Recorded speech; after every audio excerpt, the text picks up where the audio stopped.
जी अस्सलाम वालेकुम dear students, आपको बड़ा आवाज़ आ रही है?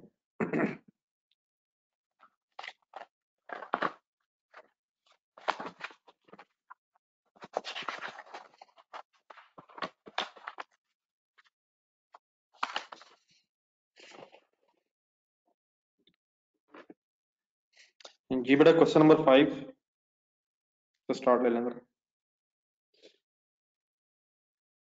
टाइम हुआ है सर ये? जी मासा अल्लाह का शुक्र है। आप सर जी सर जी, कोई प्रॉब्लम तो नहीं इसमें आरटी लिमिटेड में?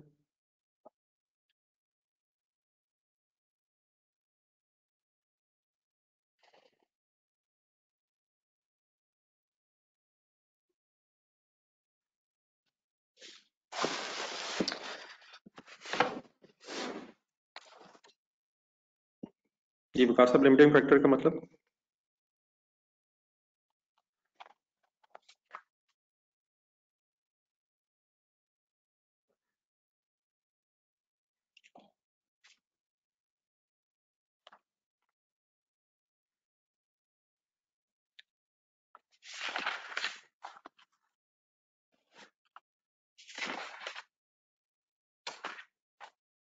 सर कैलकुलेटर पकड़िएगा सर। 22,000 केजीज ए है और 34,000 केजीज बी है।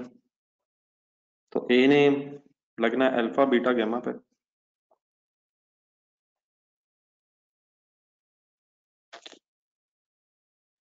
अल्फा को 2 केजीज चाहिए, ए के कोई केजी नहीं चाहिए, 3 केजीज चाहिए। 4 रुपए का 1 केजी है अगर रुपीज दिए। मटेरियल बी के एंगल से अगर देखें तो 2 केजीज चाहिए, 3 चाहिए और 4 चाहिए। 6 रुपए का 1 केजी, तो 22,000 केजीज है। जीटा जो प्रोडक्ट है जिसे खुद से इन हाउस बनाते हैं, उसमें मटेरियल ए नहीं लगता, सिर्फ उसमें मटेरियल बी 2.5 केजीज लगता है। तो 4 प्रोडक्ट्स हो गई थी टोटल, लेकिन ए मटेरियल जो है वो सिर्फ अल्फा और गैमा पे लगता है। टोटल क्वांटिटी ये है 900। ये मैक्सिमम डिमांड दी हुई है, लेकिन उसके नीचे गवर्नमेंट ऑर्डर के यूनिट्स भी दिए हुए हैं जो उससे ओवर एंड अबव हैं, जो ऊपर है। तो 1100 केजीज, सॉरी 1100 यूनिट्स, 3300 यूनिट्स और 5400 यूनिट्स ऑफ गैमा टोटल हो जाएंगे, 900 वगैरह जमा करके। तो कैलकुलेट कीजिएगा। 1100 इंटू 2, 2200 हो जाएंगे। और उसके बाद इसने ना बीटा पे लगना है और ना ही इसने जीटा पे लगना है, सिर्फ गैमा पे लगना है। तो गैमा के 5400 इंटू 3 करें, 16,200 हो जाएंगे। तो 16,200 और 2200 को अगर आप प्लस करेंगे तो ये लेस बनते हैं अवेलेबल से। तो इसका मतलब ये कि मटेरियल ए जो है वो सफिशिएंटली अवेलेबल है, लिमिटिंग फैक्टर नहीं है। ठीक है बका सर, हो गया।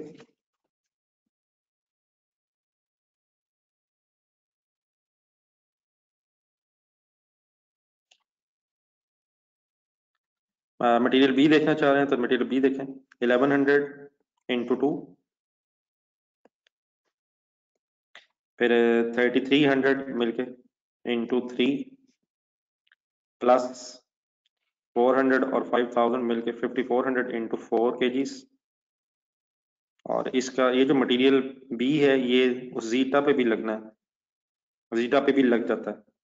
तो 2.5 इंटू, अब इसके आपको जो पर मंथ रिक्वायरमेंट है वो 600 यूनिट्स की है, तो प्लस 600 इंटू 2.5।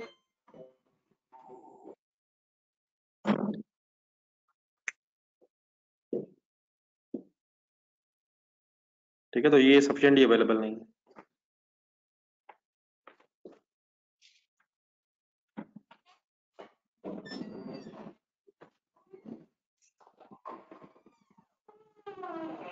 जी सर जी, जीटा के वेरिएबल ओवरहेड सर। इस क्वेश्चन में सर जी वेरिएबल ओवरहेड जो थे वो लेबर आवर्स की बेस पे भी थे और मशीन आवर्स की बेस पे भी थे। तो यहाँ रुपीज दिए हुए हैं, तो variable overheads based on labour hours भी हैं, मशीन आवर्स भी हैं।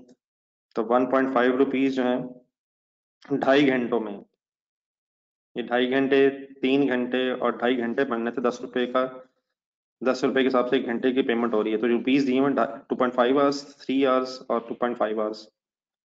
तो यहाँ से एक रेट निकलना था 1.5 rupees in 2.5 hours. Definitely variable of rates पर आ रहा है, वो शायद कांस्टेंट होगा, वो आप किसी भी लेवल पे चेक कर सकते हैं। तो 1.5 रुपीज इन 2.5 आवर्स अगर आप करेंगे, 1.5 रुपीज इन 2.5 आवर्स, तो ये 0.6 rupees per labour our variable of rates का एक रेट है आवर्स की बेस पे। 1.5 रुपया है और 2.5 घंटे ऑफ लेबर है।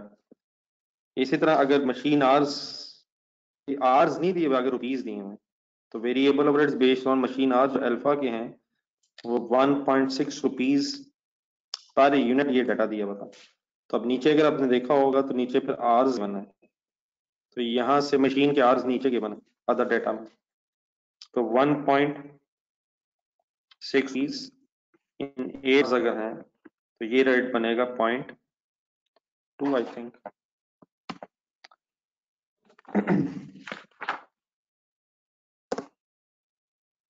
ये 0.2, 1.6 डिवाइडेड बाय 8 आवर्स, तो 0.2 रुपीज पर आवर पर लेबर आवर था, पर मशीन आवर था।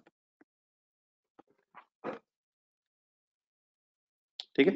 अब ऑब्वियसली अगर चेक करना चाहेंगे तो ये per hour rate, per hour rates जो होते हैं वेरिएबल ओवरहेड के, जो पर आवर पर यूनिट वगैरह ये कांस्टेंट है, हाँ उसका टोटल फिर वेरी करेगा। तो अगर आप किसी भी लेवल पे चेक करेंगे, इवन लेबर आवर्स की बेस पे जो ओवरहेड्स हैं, ये 0.6 रुपीज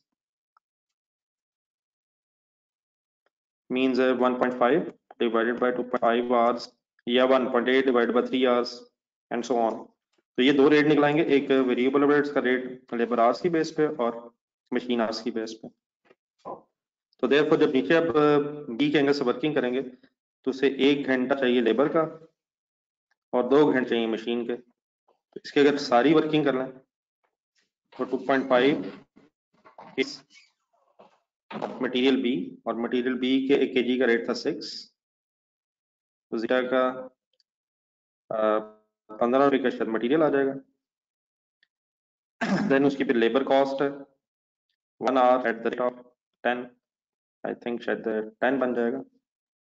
देन फिर अब जो ओवरहेड्स हैं वो लेबर आवर और मशीन आवर दोनों की बेस में है, तो 1 hour at the rate of 0.6 and 2 machine hours है, मशीन के 2 घंटे हैं, तो 2 machine hours at the rate of 0.2 per our, ये जो वर्किंग हुई है। तो ये 0.6 रुपीज, ये वेरिएबल ओवरहेड्स दिए। ये अब जो क्वेश्चन में मर्जी है कि मशीन आवर्स की बेस पे करता है, कभी लेबर आवर्स की बेस पे, तो इस क्वेश्चन में दोनों की बेस पे रहा था। तो 2 इंटू 0.02 तो 0.4 ही हो जाएगा। तो 96 is currently manufacturing cost of Zeta in house। ठीक है मिस्टर साद एंड मोहम्मद मतीन। ये सर जी ऑब्वियसली वो जो पहले बात होती थी कि अगर ऑर्डर आपको मिला हो तो कोई भी अगर आपने कमिटमेंट की हुई है तो पहले पे करेंगे, वो तो प्लीज कल से बातें चल रही हैं जी। Any other question? जी अली, ये 26 रुपये आप समझ आ गए?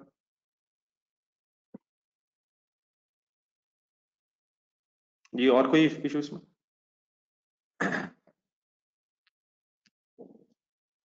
आई होप कि आपने ट्राई जरूर किया होगा ये।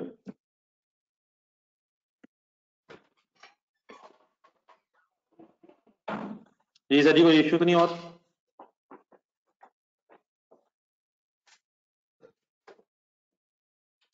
देन मैं डियर इस तरह कीजिएगा, अब यहाँ तक जहाँ पहुंचे हैं, आज अब फ्राइडे है, तो मंडे वाले दिन अब जरा 2 दिन लगा के काम करने की, तो सीवीपी मैं इंशाल्लाह कोशिश करता हूँ कि आज या कल वो सॉल्ट लेदर जो चल रहा है आज ही टाइम निकालने की कोशिश करता हूँ, अगर आज ना निकल सका तो कल उसे भी फाइनल कर देता हूँ।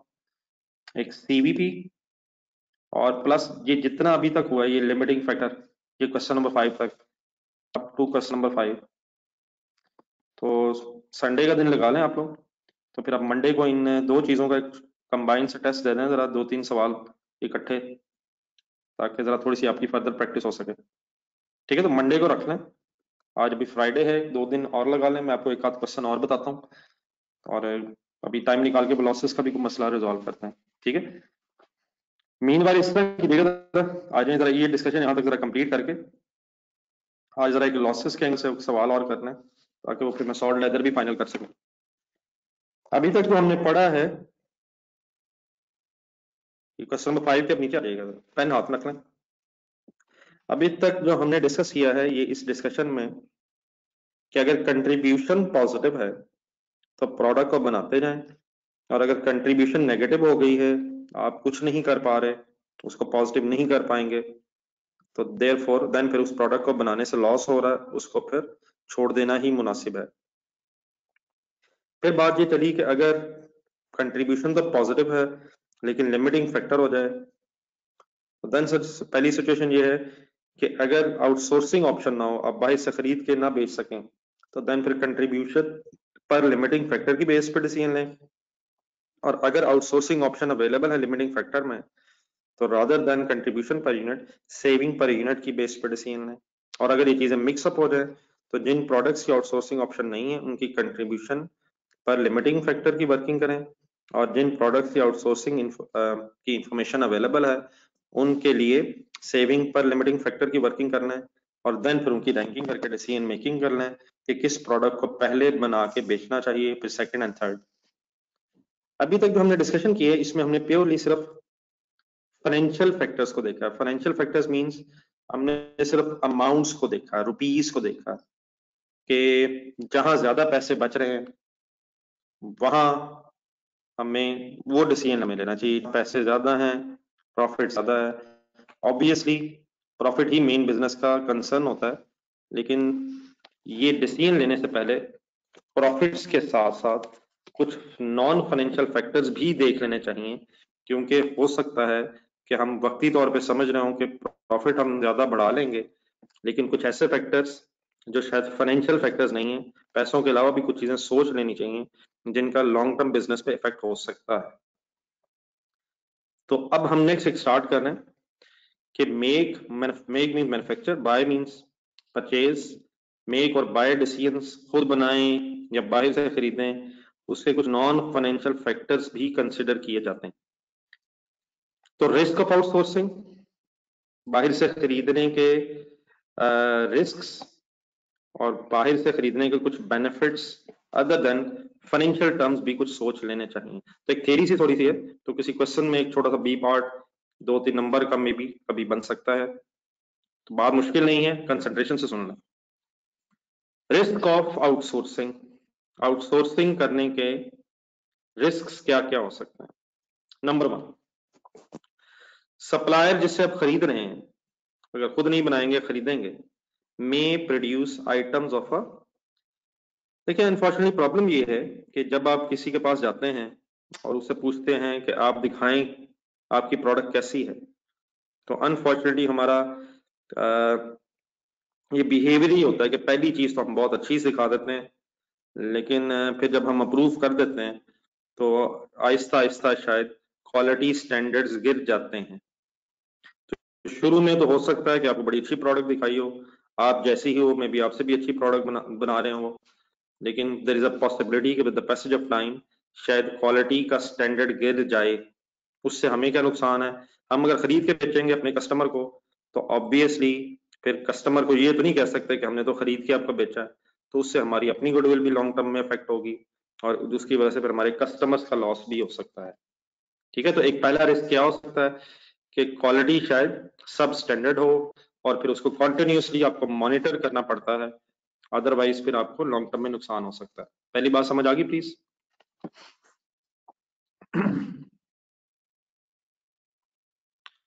ये सभी पहली बात समझ आ गई, कोई इशू तो नहीं इसमें? इसमें आप कीवर्ड्स अंडरलाइन कर लीजिएगा बस थोड़ी सी। The supplier may fail to meet delivery dates. दूसरी फिर बड़ा प्रॉब्लम ये हो सकती है कि चीज तो अच्छी बना रहा है फॉर एग्जांपल, लेकिन टाइम पे अगर उसने डिलीवर ना किया तो हम भी अपने कस्टमर को टाइम पे डिलीवर नहीं कर सकेंगे, जिससे वंस अगेन हमारा कस्टमर किसी और की तरफ शिफ्ट हो सकता है फ्यूचर में। and the buyer may be dependent on the supplier to commit onwards delivery to the its buyer। ठीक है। और अगर फर्ज करें आप एक अपनी प्रोडक्ट में से कोई कंपोनेंट बाहर से खरीद रहे हैं, मसलन फॉर एग्जांपल आप गाड़ी बना रहे हैं, आपने कार मैन्युफैक्चर करनी है और उसको सेल करना है, लेकिन आपने जो उसके टायर्स हैं वो किसी आउटसाइड सप्लायर से खरीद के गाड़ी में लगाने हैं। तो आपने अगर अच्छी बड़ी गाड़ी बनाई हुई है, लेकिन वो जो टायर्स हैं वही टाइम पे अवेलेबल नहीं हो रहे, तो आपकी जो फिनिश प्रोडक्ट है वो बीच में बेचारी वेट कर रही होगी उस प्रोडक्ट का, जो प्रोडक्ट टाइम पे डिलीवर नहीं हुई। तो इससे क्या होगा, production process of the end product में be held up, idle time labour बेचारी फारग बैठी है, आइडल टाइम वेरिएंसेस हो सकते हैं। तो in case buying of a component means कोई पार्ट आपने खरीदना है, कुछ हिस्सा आप खुद बना रहे हैं, कुछ पार्ट्स आप बाहर से खरीद रहे हैं, और पार्ट्स की अगर शिपमेंट डिले होगी तो आपका अपना प्रोडक्शन प्रोसेस रुक जाएगा, उससे ओवरहेड्स तो शायद इंकर हो रहे होंगे लेकिन उसकी कोई इफेक्टिव यूटिलाइजेशन नहीं हो रही होगी, आपका अपना काम भी रुक जाएगा, और ऑब्वियसली उसकी वजह से आपकी अपना प्रोडक्शन प्रोसेस रुकने से गुड्स लेट बनेंगी तो आगे लेट डिलीवर हो सकेंगी। तो बहरहाल इसमें की वर्ड्स क्या हैं, पहले में क्वालिटी ऑफ द प्रोडक्ट और फिर डिलीवरी डेट्स में हो सकता है प्रॉब्लम्स आ जाएं। ठीक है जी, क्लियर है बात, कोई इशू इसमें, अगर है तो पूछ लें। देन व्हाट आर बेनिफिट्स, फवायद भी हो सकते हैं। Number 1, outsourcing work will enable the management to focus all of its efforts on those aspects of the operations that the entity does the best। एक ब्रैकेट में वो एग्जांपल लिखिए जो मैंने अभी पहले बताई, लेकिन ये जरूरी नहीं होता कि एक इंसान जो है वो हर चीज का एक्सपर्ट हो। फॉर एग्जांपल अगर हम अपने एंगल से सोचें, फाइनेंशियल स्टेटमेंट्स, लेट्स अज्यूम आपका कोई क्लाइंट आया आपके पास, उसने कहा मुझे फाइनेंशियल स्टेटमेंट्स बना दें। आपको फॉर एग्जांपल कैश फ्लो अच्छी नहीं बनानी है, सही बनानी नहीं आती, बाकी ठीक है इनकम स्टेटमेंट बैलेंस शीट आप सही बना लेते हैं, लेकिन कैश फ्लो में आपकी एक्सपर्टीज नहीं है। तो अगर आप ये करें कि जो इनकम स्टेटमेंट बैलेंस शीट है नोट्स वगैरह खुद बना लिया आपने, और कैश फ्लो स्टेटमेंट किसी को आउटसोर्स करके कहा कि ये कैश फ्लो स्टेटमेंट जरा सही बना दें, तो उससे क्या बेनिफिट होगा, जो आपकी फाइनेंशियल स्टेटमेंट्स अल्टीमेटली हैं उनकी क्वालिटी इंप्रूव हो जाएगी। तो आउटसोर्सिंग का एक फायदा क्या है कि आप उस काम पे फोकस कर लें जो आपको ज्यादा अच्छा आता है, और वो काम जो आपको सही नहीं आता वो किसी बाहर वाले बंदे से करवा लें।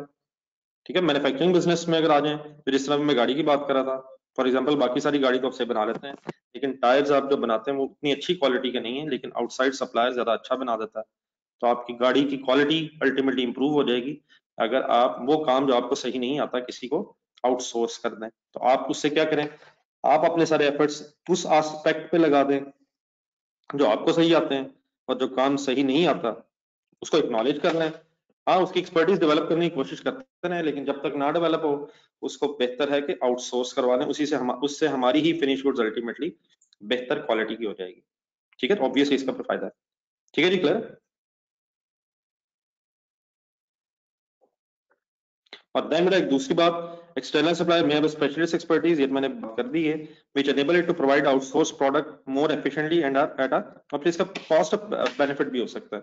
मसलन हम टायर्स अच्छे बना तो लेते हैं, लेकिन अभी हमारा उतना एक्सपीरियंस नहीं है, देयरफॉर हमारा खर्चा ज्यादा हो जाता है। ठीक है, ठीक बना तो लेते हैं, लेकिन उसकी बजाय उससे अगर बनवा लें जिसका एक्सपीरियंस जरा ज्यादा है, वो शायद चेक कर लेना चाहिए, शायद वो ज्यादा अच्छी चीज एक कम प्राइस पे अवेलेबल कर सकता है। तो नंबर 1, तो अपने एफर्ट्स को आप उधर फोकस कर लें जो आपको ज्यादा बेहतर आते हैं, और नंबर 2, अगर आप आउटसोर्सिंग कर लेंगे तो कोई स्पेशलिस्ट बंदा जो है वो हो सकता है कि आपको सस्ती चीजें भी डिलीवर कर दे, तो कॉस्ट इफेक्टिवनेस भी हो सकती है, और अच्छी और क्वालिटी भी, और शायद उसके फाइनेंशियल एस्पेक्ट्स दोनों को अच्छी तरह आप उन दोनों एस्पेक्ट्स को वे करके अपनी अल्टीमेटली फिनिश गुड्स की कॉस्ट को मिनिमाइज कर सकते हैं, अच्छी क्वालिटी के प्रोडक्ट को एक कम से कम प्राइस पे बना के फिर कस्टमर्स को डिलीवर कर सकते हैं। तो बहरहाल इसमें मेन चीज क्या है कि आपको थोड़ा सा आइडिया हो कि लिखना कैसे है, तो उसके लिए मेरे ख्याल सेंटेंस रट्टा लगाने की जरूरत नहीं है, ये जो मैंने कुछ कीवर्ड्स आपके सामने अंडरलाइन किए हैं मसलन रिस्क में पहली चीज क्या है, रिस्क में पहली चीज क्या है कि लो स्टैंडर्ड ऑफ क्वालिटी प्रोडक्ट्स ना मिल जाएं, डिलीवरी डेट्स डिले ना हो जाएं। बेनिफिट्स में नंबर 1 क्या है कि आप फोकस कर लें जो आपको काम बेहतर आता है। नंबर 2 क्या है, स्पेशलिस्ट से बनवा लें, वो शायद सस्ती प्राइस पे आपको चीजें डिलीवर करते हैं। ठीक है जी बारह, कोई अंडरस्टैंडिंग में इशू तो नहीं?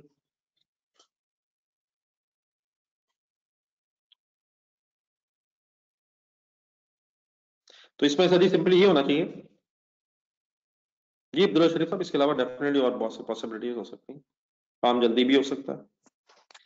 अब इसमें होना इस तरफ ये चाहिए कि जब भी कभी आप रिवीजन कर रहे हो तो बस इस पे कभी कभी दोबारा नजर जरूर पड़नी चाहिए, एक दो नंबर्स के लिए शायद हमें रेडी रहना चाहिए। अब आगे जरा एक और थोड़ा सा डिफरेंट सिचुएशन का एक क्वेश्चन करेंगे। क्वेश्चन नंबर 7 अपने सामने रखें।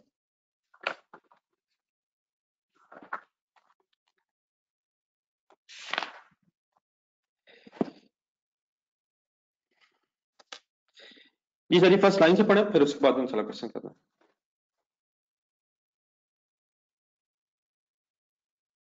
ये बेटा नुमान, मतलब मैं बिल्कुल इसमें कोई आप लोगों को म्यूट नहीं कर रहा, ये आपके ना नेट का अपना इशू हो रहा है। मेरी आवाज सबके लिए ठीक है? एक मिनट नुमान, मैं सबसे पूछ लेता हूँ। ये जब इस तरह का मैसेज आता है ना कि you are muted by the organiser, तो ये फिर आप लोगों का शायद अपना नेट का इशू था, क्यों अभी सही है ना? आप उनका अपना, तो बेटा ये आपका ना नेट डिस्कनेक्ट होता है तो उस वक्त ये मैसेज आता है। तो काइंडली नुमान अगर आप देख सकें, क्योंकि मुझे जब सबको प्रॉब्लम आएगा मेरी तरफ से तो वो तो मुझे सारे बच्चे बता रहे होंगे ना, तो आपको जब ये वाला इशू आता है ना तो काइंडली जरा अपना शायद रीस्टार्ट कर लें मूवी। हाँ मतलब एक दफा जरा रीस्टार्ट करके देख लें। वैसे इंडिविजुअली स्पेसिफिकली मेरी म्यूटेड बाय ऑर्गेनाइजर का हरगिज मतलब नहीं है।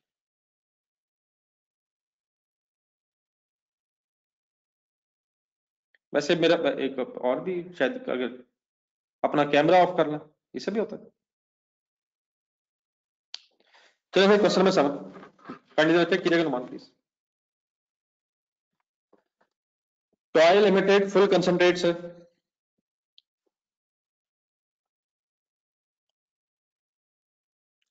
Toy Limited is engaged in the production of a single product. On the basis of past history, the management has estimated the cost of production per unit as follows. Material, labor, variable overheads. Raw material 5 kgs at the rate of 40 per kg. इन चीजों से अभी तक हम फंसते हैं, मुसलसल कोशिश जारी रखें। 5 kgs at the rate of 40 rupees per kg, 200 rupees का raw material, labour 10 into 25, variable overheads 60% of the direct labour, calculate कर लेंगे तो ये 150 आएगा, 250 into 0.6, तो 600 रुपया। वंस अगेन मार्जिनल कॉस्टिंग के एंगल से वर्किंग है। Annual production requirement is 1 lakh units. हमारी सालाना प्रोडक्शन की रिक्वायरमेंट है 1 लाख। हमें सालाना प्रोडक्शन 1 लाख यूनिट्स चाहिए। समटाइम्स कुछ चीजें अगर आप अपनी लैंग्वेज में कन्वर्ट कर लें, चाहिए।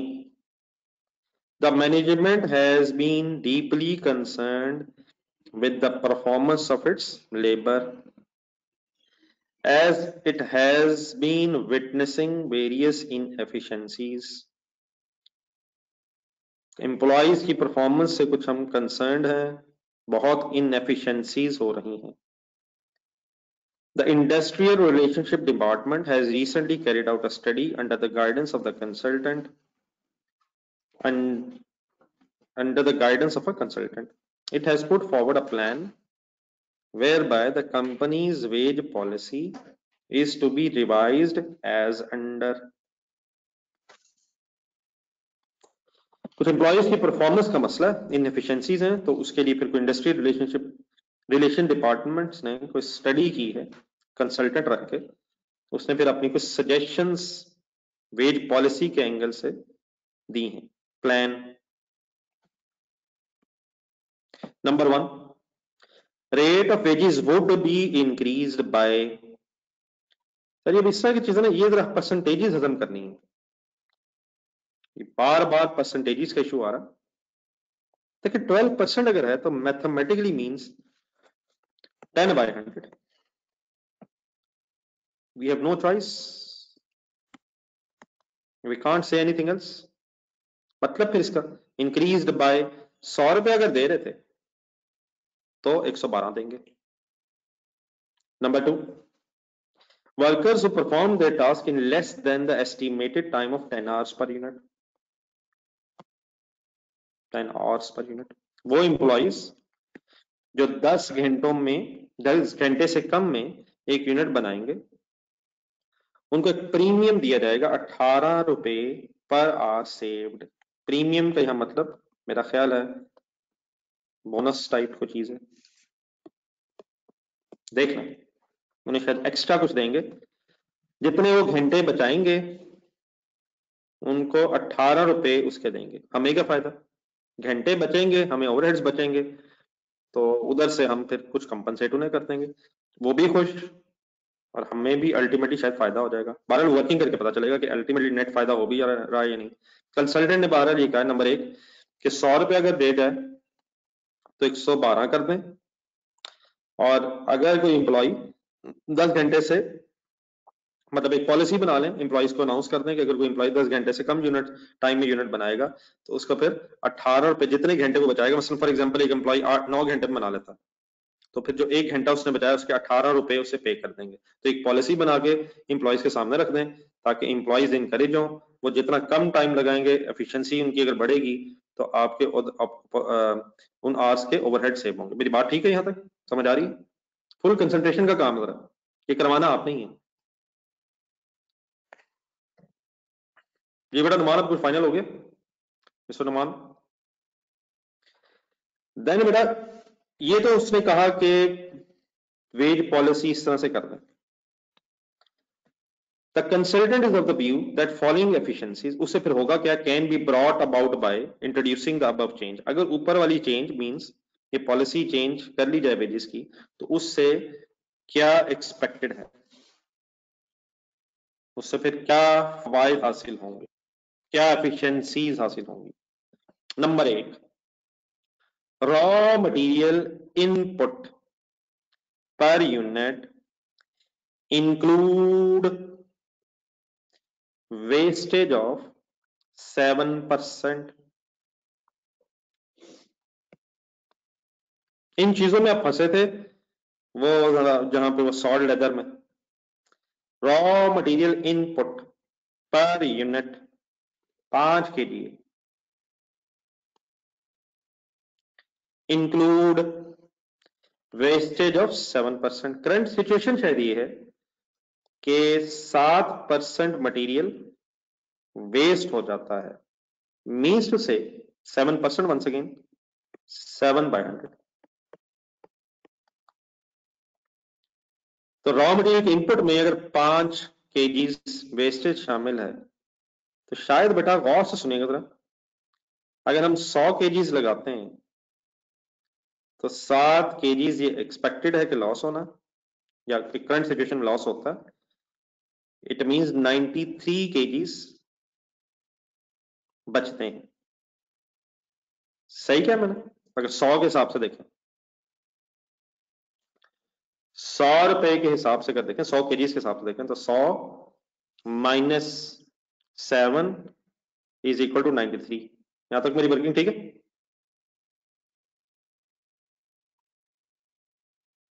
रॉ मटेरियल इनपुट,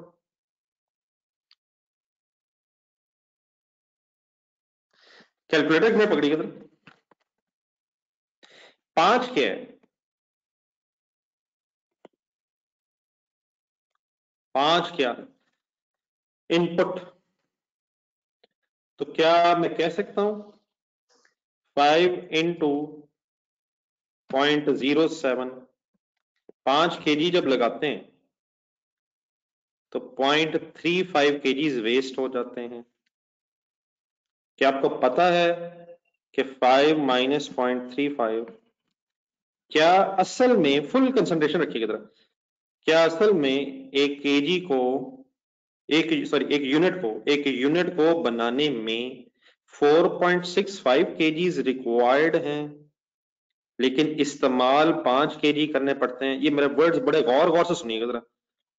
क्या हमें इस्तेमाल ज्यादा करना पड़ता है उससे जो चाहिए क्योंकि लॉस है? क्या अगर लॉस ना हो तो हम उतना ही मटेरियल इस्तेमाल करेंगे, हम उतना ही मटेरियल इस्तेमाल करेंगे जितना हमें चाहिए? कि मेरे वर्ड्स हजम हो रहे हैं? इस्तेमाल करेंगे जितना चाहिए।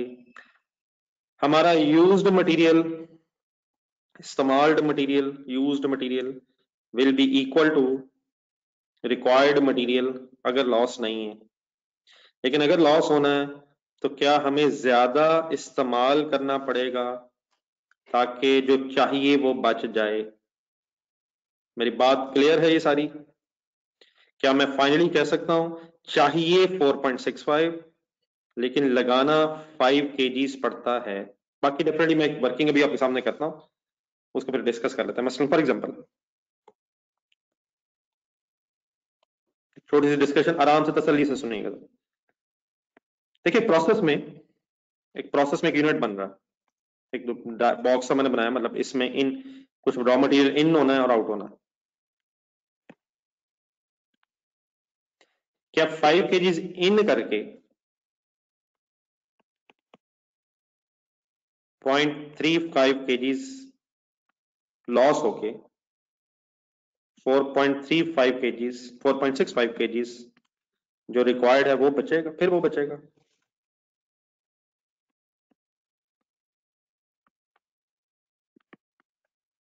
ये ठीक है जी मेरी डायग्राम?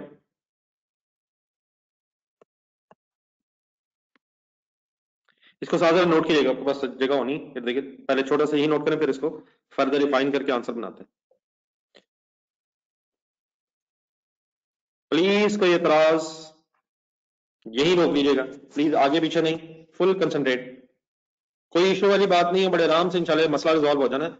और ये डिस्कशन मेरा ख्याल है बार बार बार बार आपको मुझे दिखानी पड़नी है, इसलिए साफ सुथरी प्लीज यहीं कहीं नोट करें। मैंने बार बार इंशाल्लाह ये आपको याद करवाया करना है लॉस के केस में, क्योंकि मसले अनफॉर्चुनेटली इतने आसानी से हजम होते नहीं। फिलहाल क्लियर? क्या मैं ये कह सकता हूं 4.65 जो केजीज है असल में ये चाहिए? एक यूनिट को बनाने में असल में 4.65 केजीज चाहिए, लेकिन क्योंकि 7% तो वेस्ट हो जाता है तो लगाना पड़ता है 5 केजी।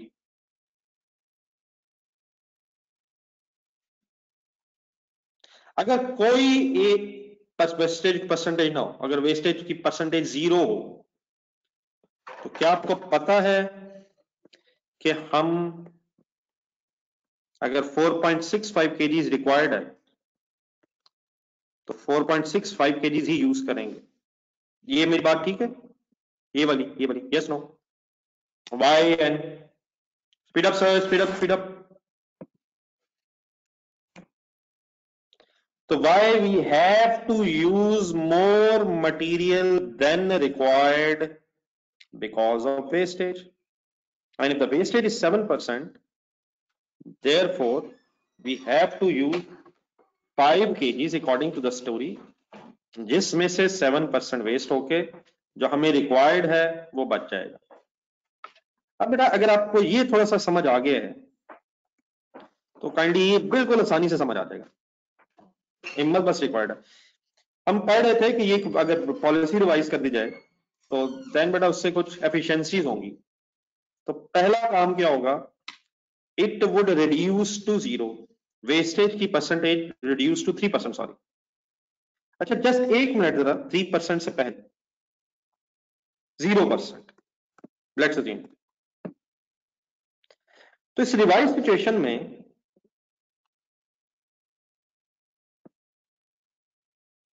क्या मैं कह सकता हूं 0% अगर हो जाए कि 4.65 इधर होगा, 4.65 इधर होगा, इट मींस यही 100% होगा और यही 100% होगा। ठीक है? अगर 0 हो जाता नहीं वो छोड़ें, सुहेल साहब अपनी बातें छोड़ें काइंडली, वो ठीक है आपकी बात मेरा ख्याल है, लेकिन काइंडली जरा आगे मुझे यस नो में बता दें, और अगर आप वही कह रहे हैं फिर कोई इशू नहीं है, बाकी ठीक है आप बात सही कर रहे हैं। मैं इसलिए चाह रहा हूँ जरा मैं मेरी जो जरा वर्ड्स जो है ये पहले फाइनल हो जाए, बाकी ठीक है आप जो हुक्म करेंगे।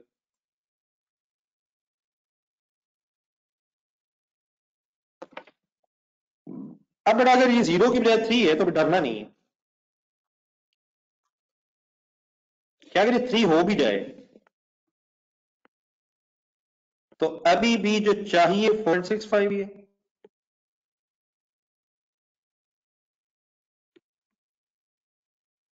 ये ठीक है। तो अब ये जो 4.65 है, 3% गौर से देखें आप, क्या 100 लगा के ये 100 है या 97 है इस रिवाइज सिचुएशन में? 3%। तो यहां लिखवाना है आपने।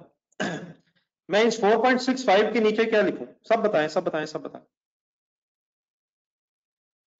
It means it means wastage कम होने की वजह से, वेस्टेज कम होने की वजह से,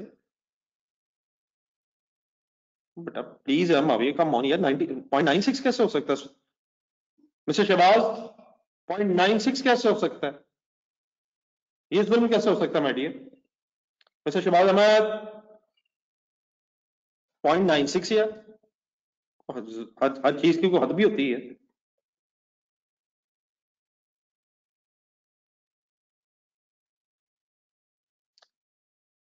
माय डियर अब्दुल्ला शरीफ साहब, मुझे ही बता दें, आपकी बात मैं मान लेता हूं, मुझे ये बता दें 7% का मतलब मैं 7/107 कैसे लिखूं यार?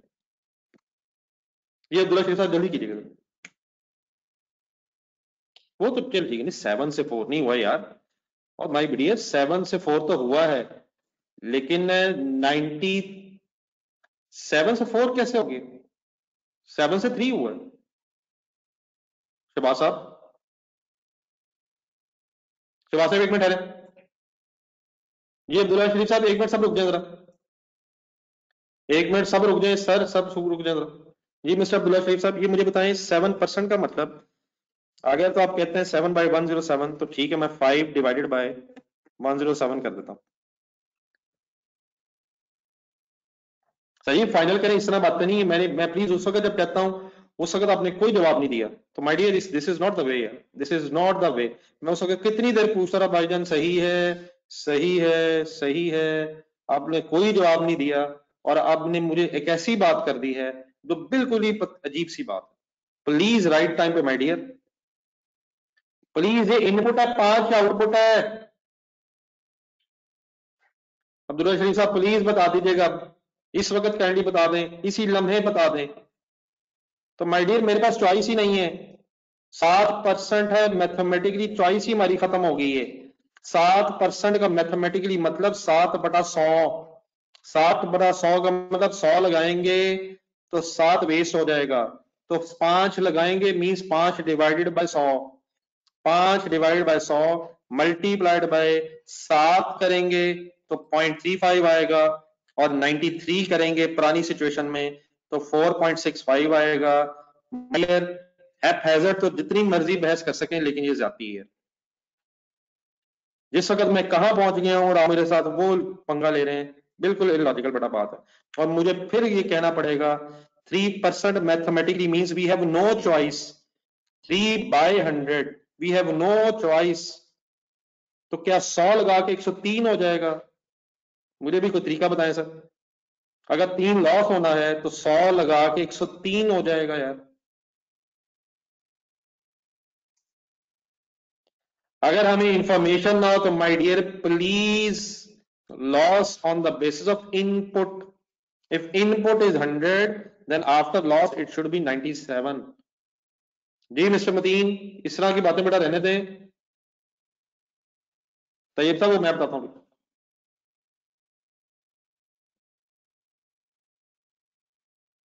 जी मिस्टर मतीन, आप ओके? आपको पता नहीं कोई कमेंट है या पता नहीं क्वेश्चन है? जी मोहम्मद मदीन, एक मिनट फाइनल कीजिएगा।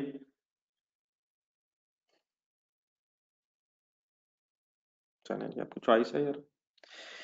जी तैयब साहब, आप जो बात कर रहे हैं, आप जो बात कर रहे हैं, ये गौर से सुनिएगा।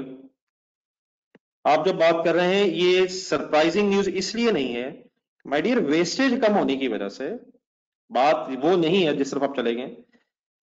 अगर वेस्टेज 7% है तो 100 kg लगा के 93 बचेगा। लेकिन अगर वेस्टेज 3% है तो फिर 100 kg लगा के 97 बचेगा। पहले तो ये बताइए मेरी बात हजम हुई है? जी वैसे तैयब, तो अब ये हमें पता है कि हमने 4.65 kg बचाना है। कि हमें ये पता है कि असल में 4.65 kg रिक्वायर्ड है। लेकिन रिवाइज सिनेरियो में 3% होने की वजह से परसेंटेजेस में चेंज आ रहा है। लेकिन असल जो गेम है वो क्या है? एक मिनट कैलकुलेटर पकड़े। 4.65 डिवाइडेड बाय 97/100। एक मिनट आंसर निकालें, कोई भी जो भी आए राउंड ऑफ करना पड़ना थोड़ा सा मेरा। 4.65 डिवाइडेड बाय 97/100, ये आपके पास आंसर आएगा तकरीबन 4.79। जी तैयब साहब, क्या रिवाइज सिचुएशन में 5 kg की बजाय 7.979 kgs लगा के 4.65 बच सकता है? कैलकुलेट करना जरा। 4.79 इंटू 0.03, इसमें से 0.1437 something, ignoring rounding off, 0.14 waste हो जाएगा, वेस्टेज कम हो रही है, और बैलेंसिंग फिगर -4.79। क्या उतना बच जाएगा जितना हमें चाहिए? जस्ट थोड़ा सा राउंडिंग ऑफ का डिफरेंस है। ये तो ये बात समझ आ गई। तो वेस्टेज कम होने से, मेरे एक फाइनल वर्ड सुने जरा, क्या वेस्टेज कम होने से कम मटेरियल इनपुट करके रिक्वायर्ड 4.65 बच जाएगा?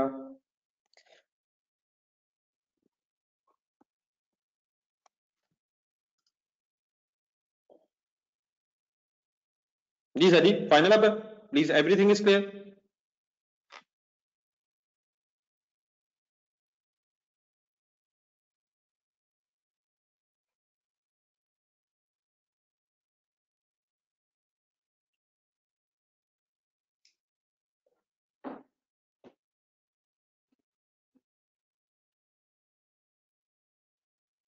सर जी मतीउल्लाह, काइंडली मैं अभी वही बात कर रहा हूं। Please my dear, my dear, oh my dear, एक मिनट एक मिनट।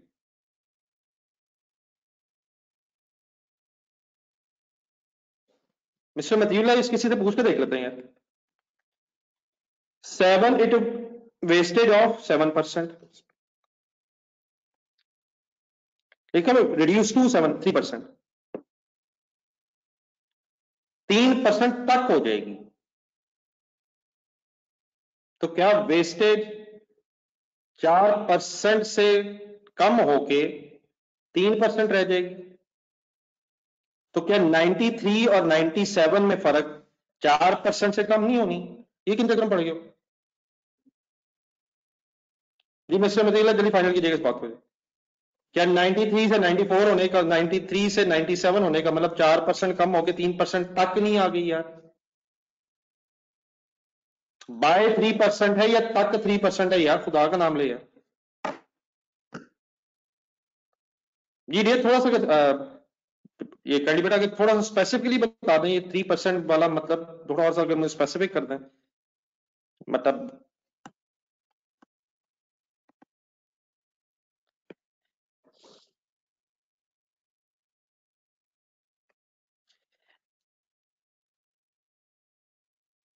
4.65 में यहां लिखता हूं। अब जिनका अगर इशू है तो कैंडिडेट साथ साथ सीक्वेंस में बता दीजिएगा।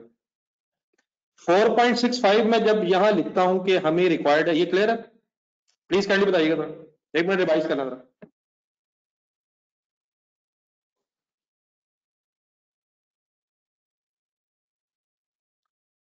अच्छा अगला सुने, 3% लिखा हुआ है, 3% मीन्स 3/100। बताए 100 कहां लिखो, यहां या यहां? पहले ये बता दो, 4.65 के नीचे 100 लिखो, जैसा भी था सॉरी बता दें, आपको जरा आसान कर देता हूं। 4.65 के नीचे 100 लिखो, जिनको इश्यू है प्लीज बताएं। 4.65 के नीचे 100 लिखो।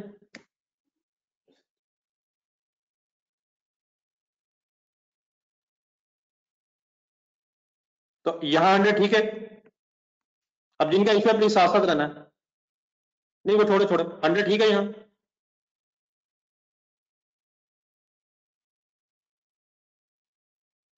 जी ऑब्वियसली सर। अब 3 बड़ा यहां है, अब 100 क्या है और 3 क्या है? लॉस 3 है, तो क्या यहां 103 लिख दो? क्या 100 kg अगर लगाएंगे तो 3 kg वेस्ट होके 103 हो जाएगा? क्या यहां 97 ठीक है? अब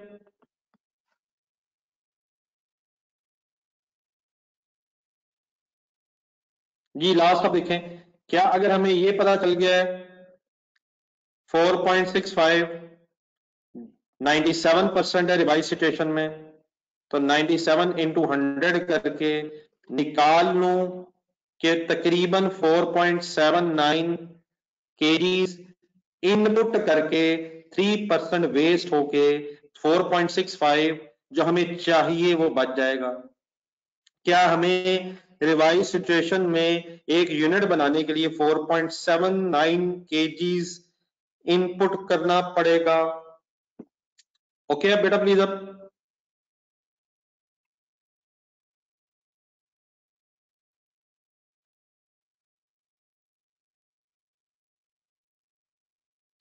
कोई अलमीन खान साहब थे, कोई अलमीन खान समथिंग नाम था, अगर मैं नाम सही बोल रहा हूं, आप बेटा प्लीज जरा गौर से सोचें, क्या लॉस कम होना है? क्या अगर लॉस कम होना है, कंसंट्रेट कीजिएगा प्लीज, जो साहब थे, अगर लॉस कम होना है तो क्या 5 एज इट इज ही रहेगा? 5 kg एज इट इज ही रहेगा और 4.85 kg से यूनिट बनना शुरू हो जाएगा, रादर देन इनपुट क्वांटिटी बदलेगी, इनपुट क्वांटिटी कम हो जाएगी लॉस कम होने से, या जो रिक्वायर्ड मटेरियल वो ज्यादा लगना शुरू हो जाएगा लॉस की वजह से? जी मिस्टर कोई साहब थे प्लीज।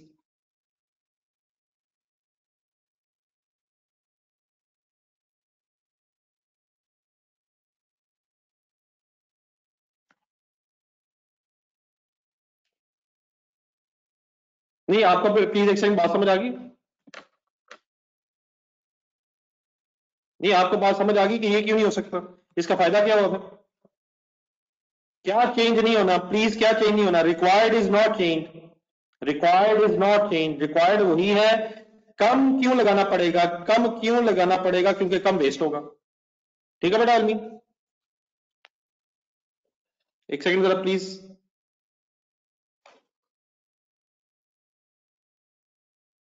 इनपुट कम लगा नहीं देंगे, इनपुट कम लगेगी।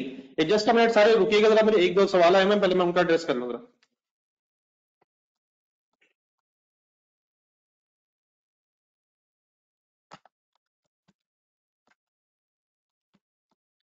ये बेटा मौसम जो आप कह रहे हैं ना, प्लीज प्लीज सर जी, मैं वही पूछता हूं, उस वक्त नहीं गांडी आप बताते, आप ये जो कर रहे हैं, ये जो कर रहे हैं माय डियर, इंटू 1.03 आप पता क्या कर रहे हैं?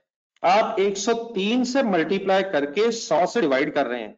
माय डियर जब मैं पूछता हूं उस वक्त आप लोग बताते, आप 4.65 को 100 कह के इनपुट को 103 बनाना चाहते हैं, और इनपुट हमारी चॉइस नहीं कि उसको 103 कहें, उसको क्या कहें, उसने 3% कहा है, तो 3% का मैथमेटिकली मतलब 3/100 के अलावा कुछ भी नहीं हो सकता मोहसिन।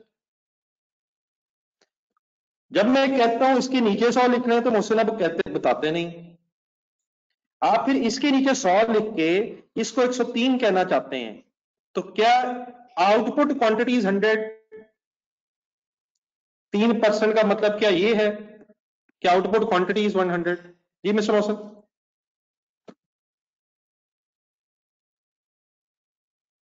तो आप जो कर रहे हैं 1.03, ये हो कैसे रहा है, ये कैलकुलेट कैसे हुआ है, इस पर गौर करें। ये 1.303 बनेगा कैसे, 103 बड़ा 100। और आप इसको अगर 100 से डिवाइड करना चाहते हैं तो आप इसे आउटपुट क्वांटिटी को 100 रख रहे हैं और आप इनपुट क्वांटिटी को 103 कहना चाहते हैं। ये हमारी चॉइस नहीं है, ये एग्जामिनर की चॉइस है।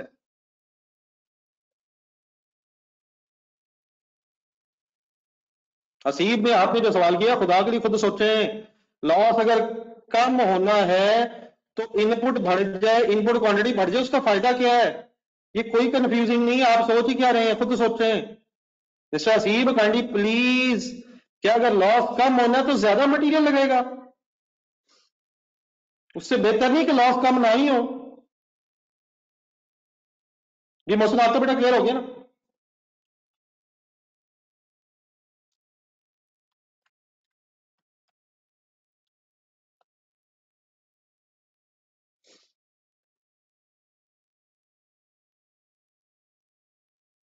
हामिद, आप जो कर रहे हैं, मिस्टर हामिद, आप जो कर रहे हैं बेटा, प्लीज क्या 5 शुड रिमेन सेम? क्या वेस्टेज कम होने से 5 वुड रिमेन सेम या 4.65 वुड रिमेन सेम? जी अमित, 4.65 वुड रिमेन सेम या 5 वुड रिमेन सेम? अमित, तो बेटा 5 से फिर कैसे हम 4% दोबारा मल्टीप्लाई कर सकते हैं? 5 तो रिवाइज सिचुएशन में इनपुट है ही नहीं। 5 ने तो लॉस कम होने की वजह से अब इनपुट होना ही नहीं है, और हमें पता ही नहीं है फिलहाल कि इनपुट होनी कितने हैं। उसने हमें बताया क्या है? उसने सिर्फ हमें बताया कि वेस्टेज कम हो जानी है, तो उसने हमें पुरानी इनपुट बताई है। हमने क्या किया, पुरानी इनपुट से रिक्वायर्ड मटेरियल निकाल लिया 4.65। अब रिक्वायर्ड मटेरियल से हमें रिवर्स जाना है और ये देखना है कि इनपुट होगी कितनी, उसका फिर 5% होना है, उसका फिर 3% होना है लॉस ने। तो 5 तो अब रिवाइज सिचुएशन में रेलिवेंट ही नहीं है। जी मिस्टर हामिद, बात समझ आई? जी हसीब, आपने कुछ गौर किया सर अपने सवाल पे? मिस्टर हसीब खावर साहब।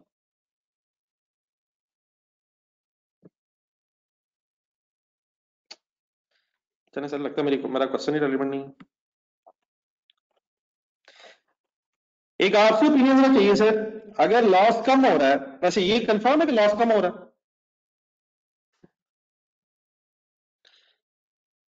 अगर लॉस कम हो रहा है तो इनपुट क्वांटिटी ज्यादा होनी चाहिए या कम होनी चाहिए?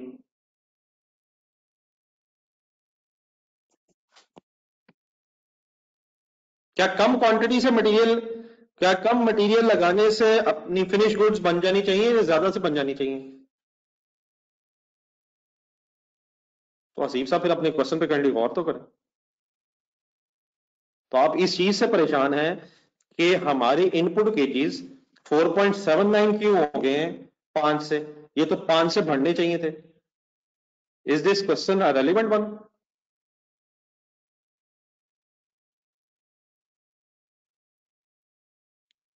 क्या लॉस कम होने से कम केजी से काम नहीं हो जाएगा, या ज्यादा केजी से काम होने अगर लॉस कम हो जाता? देन बेटा इससे ये जो सारी बस हुई है, होपफुली आई होप कि यहां तक बात कंप्लीट होगी हमारी। इसके ऊपर लिखिएगा करंट सिनेरियो,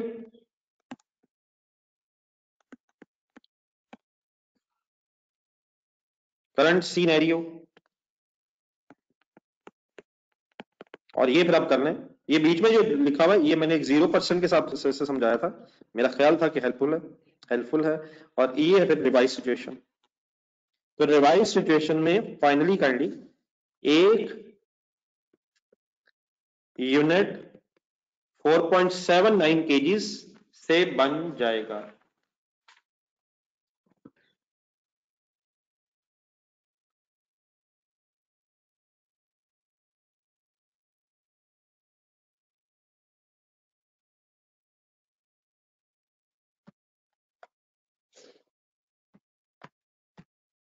ये काइंडली जरा नोट कर लीजिएगा, मैं फिर वहीं स्टार्ट करता हूँ।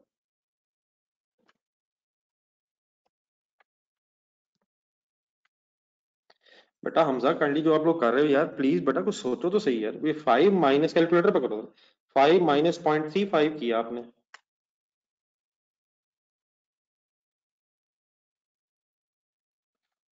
बेटा आप लोग प्लीज सही लिख लें यार, क्या हो गया। आई होप कि आप, चले सर मैं ठीक कर,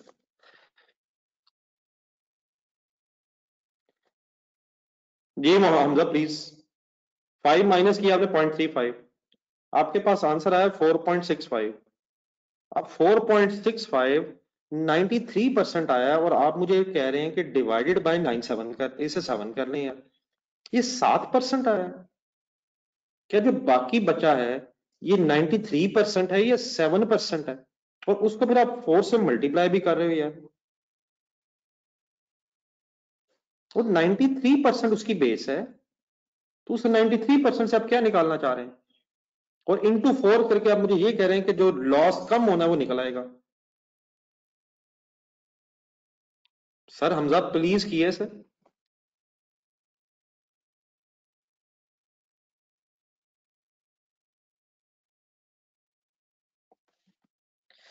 ये नोट कर लिया सब? आप इस वक्त तो लिख तो नहीं रहा प्लीज।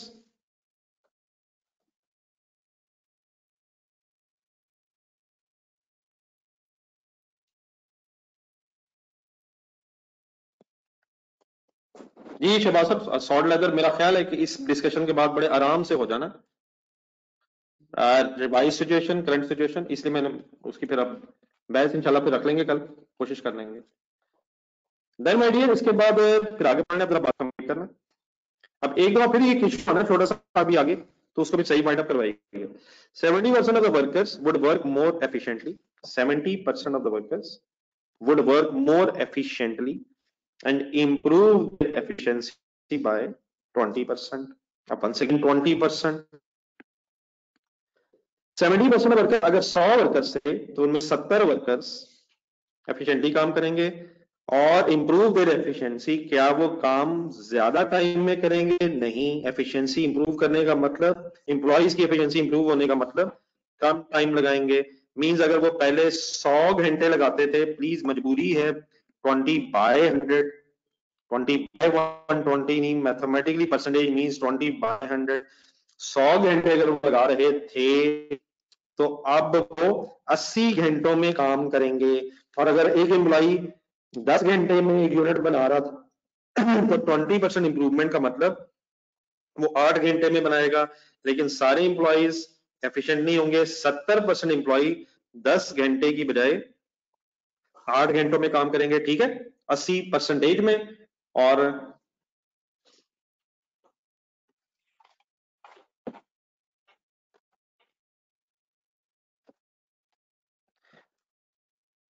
मिस्टर हमजा, आप चाहते हैं, आप कह रहे हैं कि 5 इनपुट रिमेन सेम,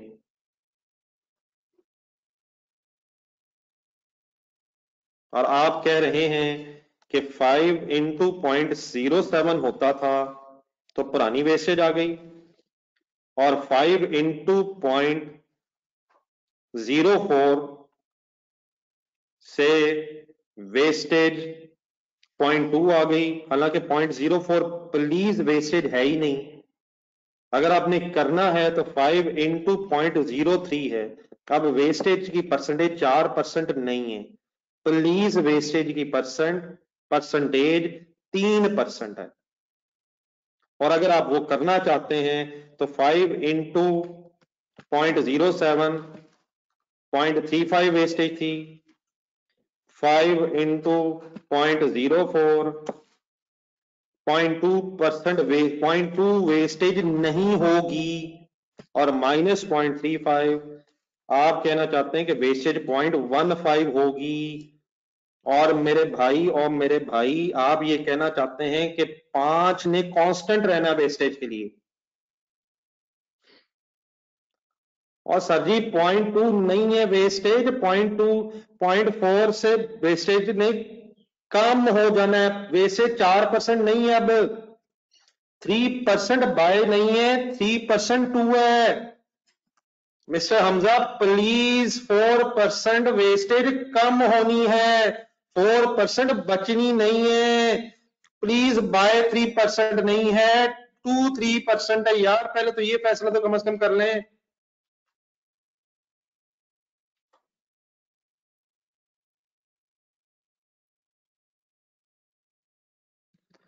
और सर जी प्लीज कोई बता दे वेस्टेज 3% है रिवाइज सिचुएशन में या 4% है यार।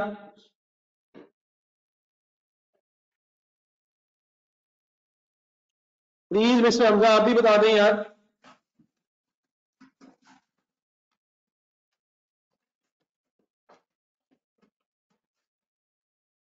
और एक गलती तो ये है, एक गलती ये है जो आप कर रहे हैं, और नंबर 2 आप जो प्लीज दूसरी गलती कर रहे हैं वो ये है कि आप ये कहना चाहते हैं कि रिवाइज सिचुएशन में भी इनपुट 5 ही है।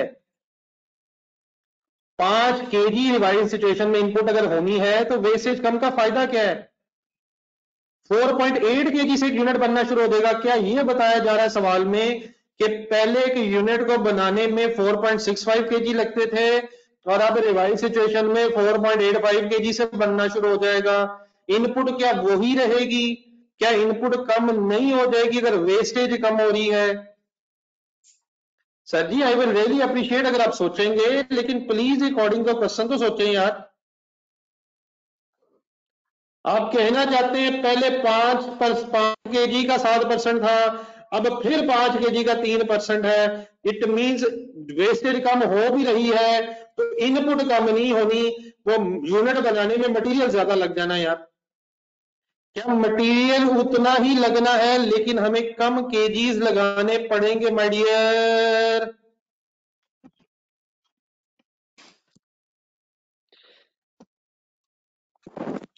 नंबर 3 से बाकी क्लियर है प्लीज बहरल हमजा के अलावा बाकी क्लियर है?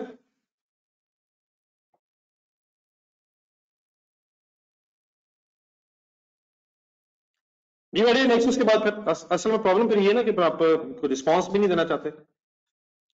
Number 3 sir, overheads will be reduce to, अब once again to 55%।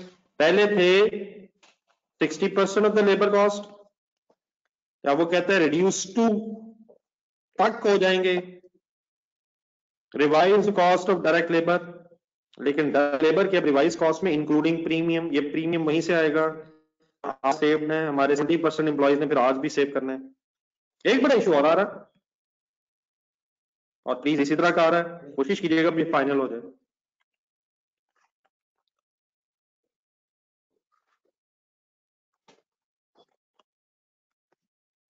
Number 4, the quality of the production will improve and the rate of rejection will be reduced from 4% to 3%। 4% rejection से 3% rejection हो जाएगी, और then बेटा फिर एक rejected units की मेरा ख्याल है एक रिकवरी वैल्यू दी हुई है। कुछ बातें जो अभी बीच में हो रही हैं मेरा ख्याल पहले वही अगर एड्रेस हो जाए। Quality of the production will improve, production की क्वालिटी बेहतर होने से rate of rejection will be reduced. पहले अगर 100 में से 4 यूनिट वेस्ट होते थे, अब 100 में से 3 यूनिट्स वेस्ट होंगे।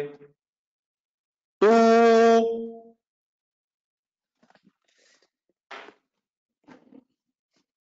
ये मेरे ऊपर एक प्रोडक्शन रिक्वायरमेंट दी है। अगर कोई वेस्टेज ना हो, अगर कोई रिजेक्शन ना हो, फर्स्ट नहीं आइडियल सिचुएशन है कोई एक यूनिट भी रिजेक्ट नहीं होता, तो क्या 100,000 यूनिट्स बनाना शुरू करेंगे? और 100,000 यूनिट्स बन जाएंगे? प्लीज आई रिक्वेस्ट साथ साथ बता दीजिएगा।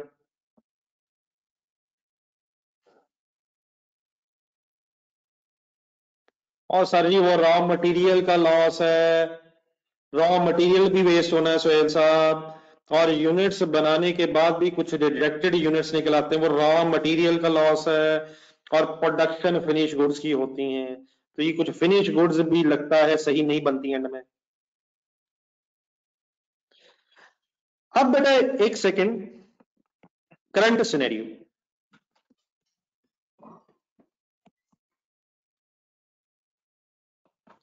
करंट सिनेरियो, करंट सिनेरियो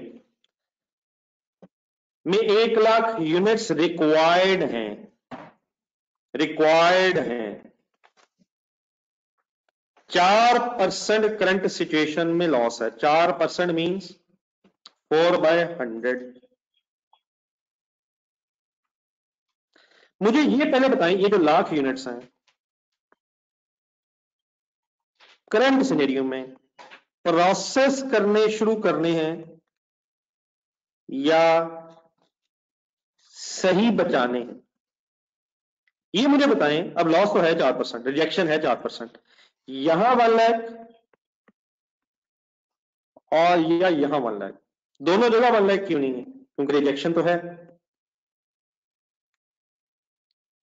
बताएं यहां 1 लाख, तो इनपुट आउटपुट वर्ड्स लगाने चाहे, वैसे इनपुट आउटपुट अब वर्ड सही नहीं, मतलब शायद वर्ड ये होना चाहिए स्टार्ट इतने होने हैं या प्रोड्यूस इतने करने हैं। लाख स्टार्ट होने हैं, इतनी स्टार्ट होके इतनी प्रोड्यूस हो जाएंगे अगर लॉस ना हो तो आपने मुझे बताना है कि 1 लाख स्टार्ट करने हैं या सही प्रोड्यूस करने हैं।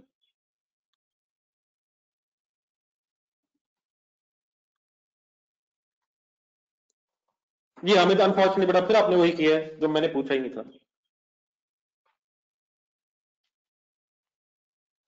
मीन्स टू से, एक सेकेंड, क्या ये ठीक है? सिर्फ यस नो में बता दो, नहीं बाकी छोड़ दें प्लीज। आप लोग इस एग्रीड है?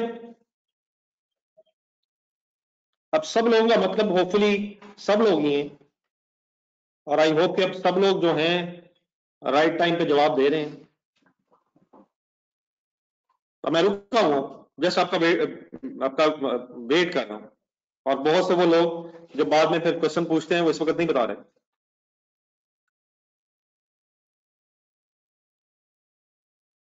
ठीक है, अनफॉर्चुनेटली कुछ लोग वही हैं जो फिर इंटरेस्टेड इस वक्त नहीं है। बहरहाल जो लोगों का मुझे आंसर आया, अल्लाह का शुक्र है, उसमें कोई इस वक्त मुझे इशू नहीं नजर आया। अब आप बेटा 4% को गौर से देखें, और यकीनन शायद वो 4% ऑफ इनपुट आउटपुट कोई वर्ड नहीं लगा रहा। बताएं 100, इस लाख के नीचे 100 लिख दो।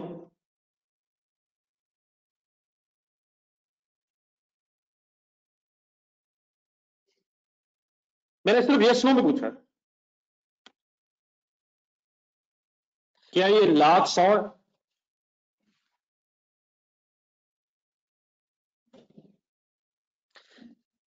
सर जी 4% अगर ना लिखा हो, अगर हमें ना पता हो, तो please percentage of loss on the base of input होती है। तो क्या यहां 100 या यहां 100? यस नो में सिर्फ जवाब दें और कुछ नहीं प्लीज बताइएगा। क्या ये ठीक है? सिर्फ यस नो में।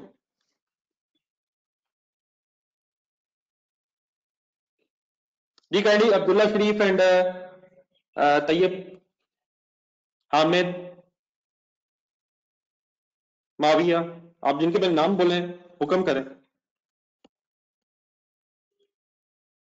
क्वेश्चन साइलेंट है, नहीं बुक बताया हुआ, सिर्फ 4% टू 3%। जिनके मैंने नाम बोले काइंडली बताएं, अगर ना बताया हो तो क्या आउटपुट इज 100? नहीं होना चाहिए, ये ख्वाहिश तो हो सकती है सर, ये ख्वाहिश तो हो सकती है, ये पॉसिबल भी है, लेकिन क्या examiner is saying 4% of output units? मैं ठीक है, अगर ये लिखा होता तो मैं 100 यहाँ लिखता।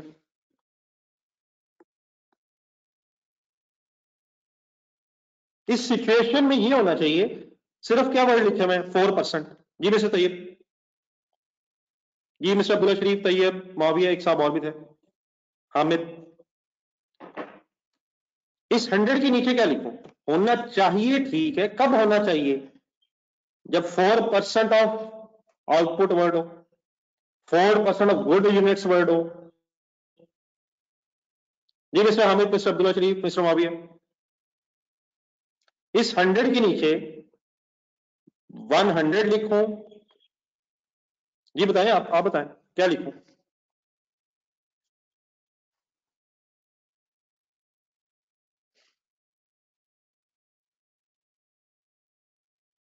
जी मिस्टर हामिद,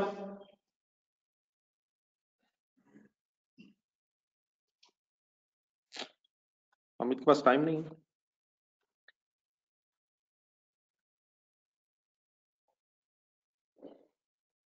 नहीं, रीजन बताएं, रीजन बताएं।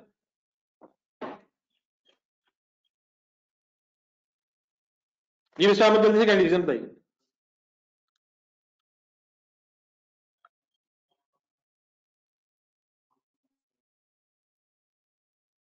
आपको कैसे पता चला है कि 4% मीन्स कि 4% ऑफ आउटपुट?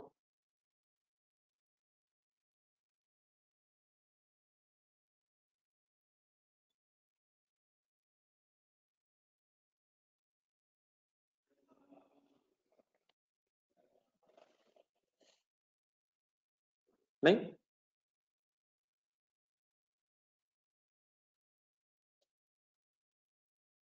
बेटा, मीन बेटा वही इशू है, माय डियर, वही इशू है।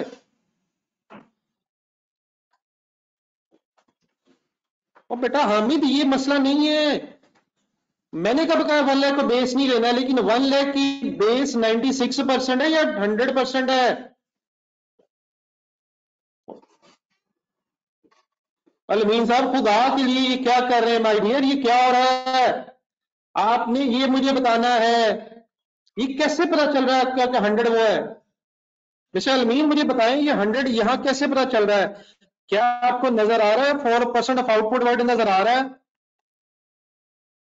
और सर, ये तो मार्कअप मार्जिन की इश्यूज है my dear Hamid. 4% of sale, 4% of cost, markup margin. Please, क्या 4% ऑफ आउटपुट कहा जा रहा है? एज्यूम किया है, लेकिन अगर क्वेश्चन साइलेंट हो तो क्या आउटपुट को 100 एज्यूम किया जाता है या इनपुट को 100 एज्यूम किया जाता है? क्वेश्चन में क्लियर नहीं है, मैंने कब कहा क्लियर है? तो अगर क्लियर ना हो तो किसको अज्यूम किया जाता है? जी मिस्टर हामिद, ये जिस तरह आप पहुंचे बेटा, ये तो बिल्कुल बात अजीब हो रही है। जी mister Hamid and mister Almeen, question अगर साइलेंट है तो क्या जिसको मर्जी सो रख लें? जी मिस्टर हामिद,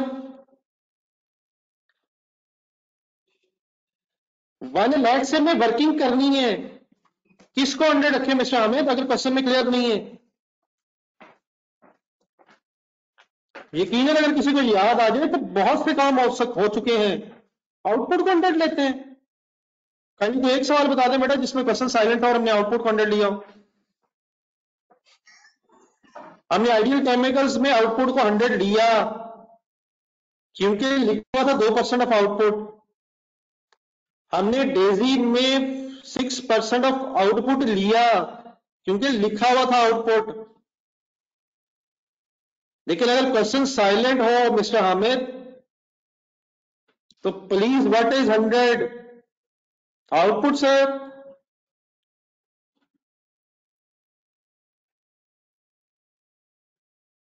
तो माय डियर, अब फाइनल पीस आपका 100 4 96।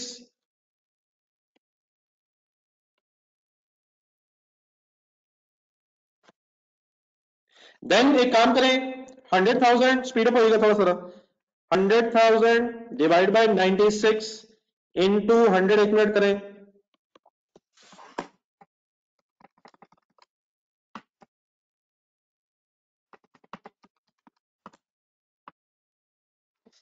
करंट सिचुएशन में 104,167 यूनिट्स बन के बना के लाख बचेंगे। इसका 8.04 करें, ये है 100 अकॉर्डिंग टू द सिचुएशन, तो इनटू 0.04 करें तो 4167 अप्रोक्सीमेटली वेस्ट हो जाएंगे, रिजेक्ट हो जाएंगे, और फिर 100,000 बच जाएंगे in the current situation. Revise scenario,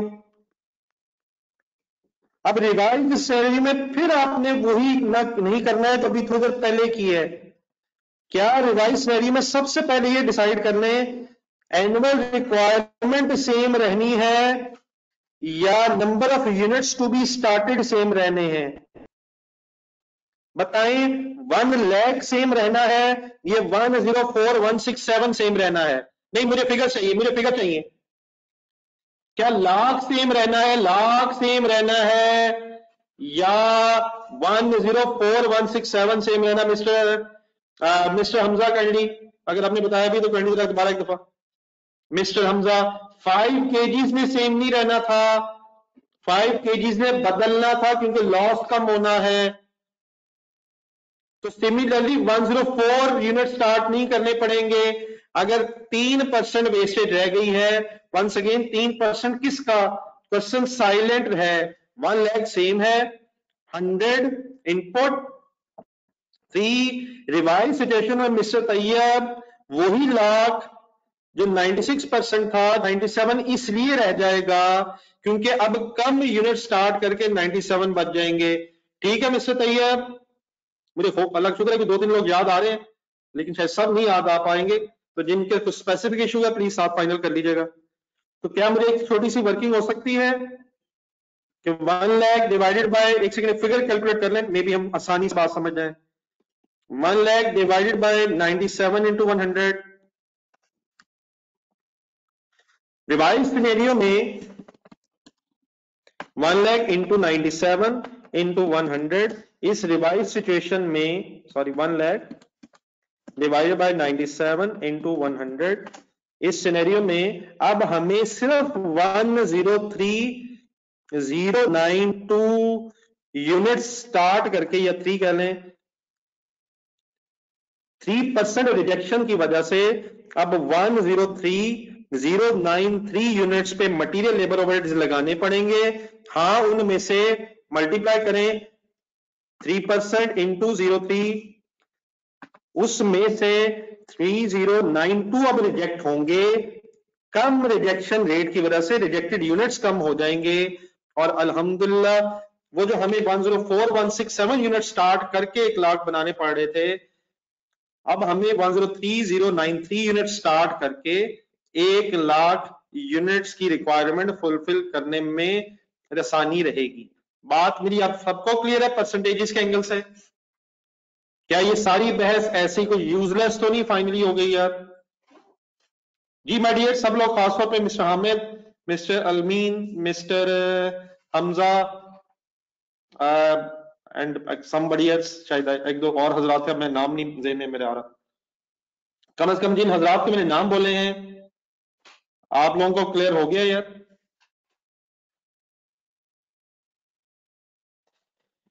ji dear, अब क्वेश्चन की रिक्वायरमेंट ये है, determine whether it would be beneficial for the company to adopt the wage plan. अब ये कोई लिमिटिंग फैक्टर का क्वेश्चन नहीं है, इसमें हमने सिंपली एक डिसीजन लेना है कि क्या कंपनी को वेज प्लान अडॉप्ट कर लेना चाहिए। अब ऑब्वियसली टाइम तो नहीं है, लेकिन अब मेरी ख्वाहिश एक है, जरा एक सेकंड मैं सिर्फ आपको अगर जुबानी थोड़ा सा सजेस्ट कर दूं।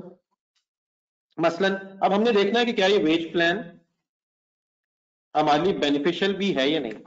तो बेटा एक छोटी सी वर्किंग अगर कैलकुलेटर पे कर सके हम, हमें शायद देखना ये चाहिए कि करंट सिनेरियो में से प्रॉफिट क्या है और रिवाइज सिनेरियो में प्रॉफिट क्या है। अगर वेज प्लान अडॉप्ट करके प्रॉफिट ज्यादा हो जाएगा तो हमें उस तरफ चला जाना चाहिए, और अगर प्रॉफिट कम हो जाएगा रिवाइज वेज प्लान से, क्योंकि उसमें प्रीमियम श्रीमियम भी है, तो शायद हमें रिवाइज सिचुएशन में नहीं जाना चाहिए। लेकिन एक छोटा सा इश्यू इसमें यह है कि आपके पास सेल प्राइस अवेलेबल नहीं है, तो उससे फर्क नहीं पड़ता। अगर सेल प्राइस नहीं है तो हम प्रॉफिटेबिलिटी की बजाय शायद ये चेक कर सकते हैं कि करंट सिनेरियो में कॉस्ट ज्यादा है या रिवाइज सिनेरियो में कॉस्ट ज्यादा है, और अकॉर्डिंगली अगर करंट सिनेरियो में कॉस्ट कम है, रिवाइज में ज्यादा है, तो हमें करंट की तरफ फिर आना चाहिए। एंड अगर फॉर एग्जांपल रिवाइज सिचुएशन में कॉस्ट ज्यादा है तो हमें फिर रिवाइज सिचुएशन को रिकमेंड कर देना चाहिए। यहां तक जो मैंने चंद बातें बोली हैं समझ आ गई हैं सबको?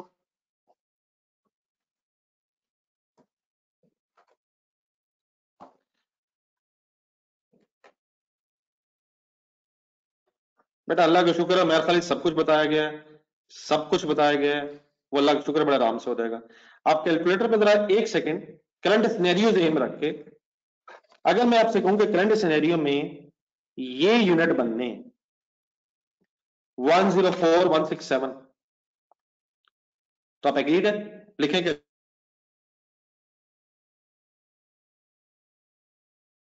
कैलकुलेटर पे 104167, हमें 104167 यूनिट्स पे मटेरियल, लेबर, ओवरहेड्स लगाने पड़ेंगे ताकि 1 लाख यूनिट्स बच सकें।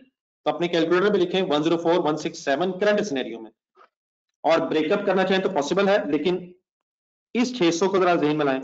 अगर आप मल्टीप्लाई बाय 600 करेंगे करंट सिचुएशन में, जिसमें 5 केजी लगना है, जिसमें लेबर के 10 घंटे लगने हैं, जिसमें वेरिएबल ओवर 60% है, इनटू 600 अगर आप करेंगे, तो मेरा ख्याल ये है कि इस डाटा की बेस पे करंट सिनेरियो में आपकी एक मैन्युफैक्चरिंग कॉस्ट आ जाएगी, ये 62.5 मिलियन समथिंग आ रही है जी, समथिंग आगे मेरे ख्याल 200 भी आ रहा समथिंग। सिर्फ कॉन्सेप्ट समझे आप। इसमें से करंट सिनेरियो में एक रिकवरी वैल्यू देन दी हुई है, तो करंट सिचुएशन के लेस करें, माइनस करें 4167 units multiplied by 150 current scenario में। ये समझ आ रहा है? माइनस करवा रहा हूं रिकवरी वैल्यू ऑफ लॉस।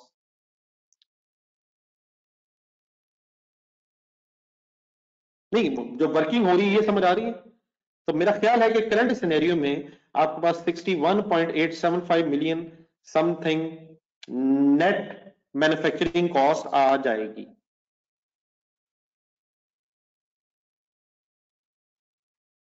सबको ये बात जहां तक समझ आ गई?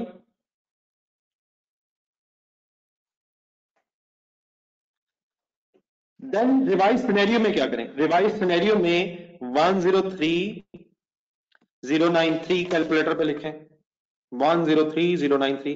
क्वेश्चन उससे मुश्किल नहीं था, जो परसेंटेजेस का इशू है, तो मकसद इसको रिजॉल्व करना था। तो 103093 कैलकुलेटर पे लिखें। अब बेटा यहां जो है हम इकट्ठा 600 नहीं ले सकेंगे, क्योंकि उसमें मटेरियल ने चेंज होना, लेबर में भी चेंज होना है, क्योंकि कुछ वर्कर्स एफिशिएंट हो जाएंगे, कुछ इनएफिशिएंट हो जाएंगे। तो इसमें फॉर एग्जांपल अगर मैं मटेरियल के एंगल से वर्किंग करूं, तो 103093 मल्टीप्लाइड बाय 4.79, जरा मुझे ढूंढ दे बस, 4.79 5 की जगह, एग्रीड है? 5 की जगह 4.79। अब हमें मटेरियल, लेबर और ओवरहेड्स की वर्किंग अलग करनी पड़नी है, और इनटू केजी रेट में कोई चेंज हमें नहीं बताया जा रहा, इनटू 40। मेरी बात समझ आई है सबको? मैंने क्या किया, रिवाइज सिनेरियो में हमें मटेरियल, लेबर और ओवरहेड्स की वर्किंग अलग करनी पड़ेगी। आपसे रिक्वेस्ट ये है कि आई होप कि थोड़ा सा जो मैंने आइडिया दिया है इससे बात अब आगे बढ़ सकती है। आप लोगों से आज रिक्वेस्ट अब ये है कि ये क्वेश्चन, इसका मैं फिर कोई ना कोई आंसर इंशाल्लाह भी आपके साथ शेयर भी कर दूंगा थोड़ी देर तक। तो ये ट्रायल लिमिटेड, फिर भी अगर इशू रहेगा इंशाल्लाह कल डिस्कस करेंगे। और फिर फाइनली अब सॉड लेदर जरूर कल दोबारा करना है जी मुतशिम। मेरा ख्याल है कि अगर हमने डिसीजन लेना है तो हमें टोटल की बेस पे करना है, हमें टोटल कॉस्ट देखनी है, सिर्फ पर यूनिट कॉस्ट नहीं, क्योंकि नंबर ऑफ यूनिट्स भी चेंज हो रहे हैं। तो टॉय लिमिटेड और सॉड लेदर अब जिनका रह गया था, अब उसमें भी लॉसेस का बेटा यही इशू है, जरूर रिवाइज करके फाइनल कर लीजिएगा। ट्राई कर लेंगे सर?